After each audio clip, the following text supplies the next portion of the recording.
Test squad से drop होने के बाद शाहीन आफरीदी की पहली tweet viral. Pakistani cricketer Shaheen Afridi ने इंग्लैंड के खिलाफ दूसरे और तीसरे टेस्ट मैच के लिए स्क्वाड से ड्रॉप किए जाने के बाद सोशल मीडिया पर पैगाम जारी कर दिया। इंग्लैंड के खिलाफ दूसरे टेस्ट मैच के लिए पाकिस्तानी स्क्वाड से बाबर आजम, नसीम शाह, शाहीन आफरीदी और सरफराज अहमद को ड्रॉप कर दिया गया है। पाकिस्तान क्रिकेट बोर्ड ने कहा है कि साबिक कप्तान बाबर आजम समेत 4 टॉप खिलाड़ियों को इसलिए आराम दिया गया है ताकि वो नए सिरे से ताजा दम होकर वापस आ सके।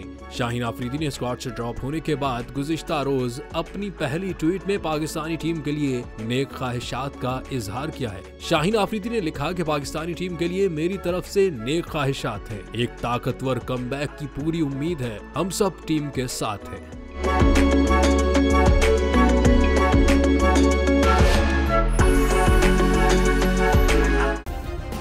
सब्सक्राइब करें और बेल दबाएं ताकि कोई खबर रह न जाए।